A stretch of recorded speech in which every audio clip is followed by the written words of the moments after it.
Hello guys, welcome back.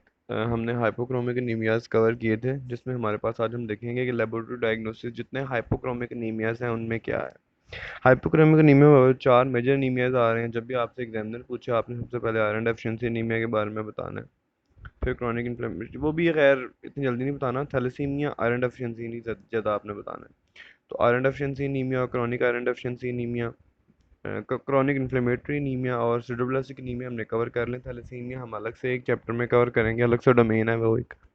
तो देखते हैं कि आखिर इनका आपस में क्या कंपैरिजन है। जो मेजर चीज़ें जो इनको मतलब आपस में डिफरेंशिएट कर रही हैं वही red cell indices, iron profile, bone marrow और इलेक्ट्रोफोरेसिस।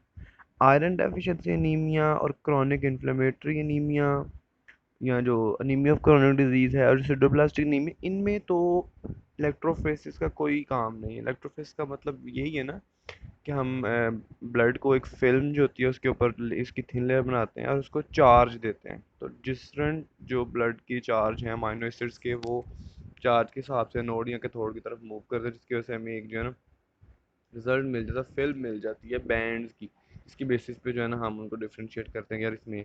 तो वो ज़्यादातर हम थैलेसीमिया में ही करते हैं, ठीक है। उसके बाद जो हमारे रेड सेल इंडिसेस हैं वो सब में हमें पता लगे क्या क्या उनमें डिफरेंस है। आयरन प्रोफाइल है वो भी हमें बताएंगे। और जो बोन मैरो है, वो भी हमें जो है ना इसके बारे में बता। अब बोन मैरो के अंदर जो है, जो हमारा थैलेसीमिया है उसके अंदर तो आयरन प्रेजेंट होगा ना, आयरन स्टोर हमने देखने हैं ना। एब्सेंट सिर्फ किस में होगा, हमारी आयरन डेफिशिएंसी नहीं, बाकी सब एनीमिया ऑफ क्रोनिक डिजीज उसमें प्रेजेंट होगा, सिडोप्लास्टिक एनीमिया उसमें प्रेजेंट होगा, थैलेसीमिया उसमें भी होगा।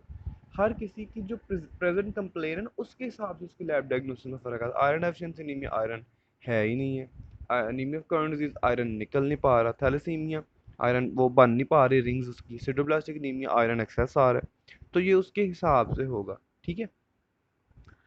उसके अलावा एक अप्रोच है आयरन डेफिशिएंसी एनीमिया की, हाइपोक्रोमिक एनीमिया की, वो हम देख लेते हैं कि आखिर वो अप्रोच कैसे है और क्या है।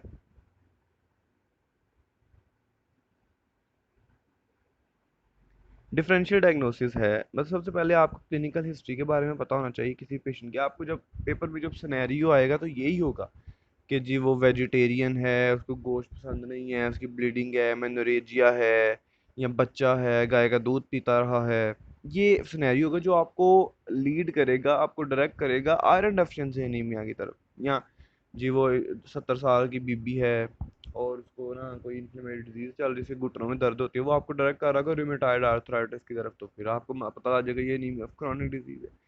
वो या फिर आपको बताएगा जी वो खातून है, वो सीबीसी के लिए आई, तो उसके जब हमने रेड सेल्स देखे तो उसके अंदर तो आयरन हमें नजर आ रहे थे, रिंग्स नजर आ रहे थे जो हमें सिडोप्लास्टिक नहीं मिलते। तो ये स्पेसिफिक साइंस होते हैं, वो हमें डायरेक्ट करेंगे। तो हम आपको पता होना चाहिए क्लिनिकल हिस्ट्री के बारे में, यार एनीमिया है, हीटिंग हैबिट पता होनी चाहिए, मेंस्ट्रुअल ब्लीडिंग है, क्रॉनिक डिजीज है, फिजिकल एग्जाम। अच्छा, फैमिली हिस्ट्री में अगर अगर अगर कभी वो आयरन मतलब हाइपोक्रोमिक एनीमिया है और वो बात करता है फैमिली हिस्ट्री की, तो आपको एकदम आपके जहन में क्लिक होना चाहिए कि थैलेसीमिया, और बगैर किसी के अंदर भी जो है ना फैमिली हिस्ट्री इनहेरिटेड कोई भी नहीं है हाइपोक्रोमिक एनीमिया। फिजिकल एग्जाम आपको पता है, साइट ऑफ ब्लीड है, फीचर ऑफ क्रोनिक डिजीज हैं, स्पून शेप नेल हो जाते हैं, इन लार्ज स्प्लीन है, और बॉडी डिफॉर्मिटीज हो सकती है। ये किस में होती हैं, हमारे जाके थैलेसीमिया में। रेड सेल डिजीज की बात करें तो थैलेसीमिया, क्योंकि वैसे हमने पढ़ा नहीं, मैं आपको थोड़ा सा बता देता हूँ कि रेड सेल इसमें ना मतलब अपने नॉर्मल साइज से कम हो जाते हैं, जैसे कि हाइपोक्रोमिक एनीमिया माइक्रोसिटिक होते हैं, उससे भी नॉर्मल हो जाता है ज़रा। रेड सेल काउंट इनका 5.5 से नीचे ही रहता है, एमसीवी इनकी 70 से नीचे ही रहती है। ये स्पेसिफिक साइन है जो आपको डायरेक्ट करते हैं। अनीमिया शायद हो ही ना या माइल्ड हो, मगर इसका एमसीवी कम हो गया होता है, क्योंकि मीन सेल वॉल्यूम ना, देखें आपको, देखें मैं कह रहा हूँ कि उसके सेल छोटे हैं तो उसका सेल वॉल्यूम भी कम हो जाएगा। अब आप ये कहेंगे सर वो सेल वॉल्यूम छोटा हो गया तो एमसीवी एमसीएच क्यों नहीं कम हो रहा। मीन सेल हीमोग्लोबिन, सेल छोटा हो गया, हीमोग्लोबिन तो खुद ब खुद थोड़ी इसकी वैल्यू नॉर्मल रहेगी, इंक्रीज हो जाएगी। हीमोग्लोबिन तो उतनी है, मतलब एक सड़क है 5 गाड़ियाँ, तो आप सड़क छोटी कर दें तो गाड़ियाँ तो वहीं रहेंगी ना, वो थोड़ी कंजेस्टेड हो जाएगी जरा, ठीक है।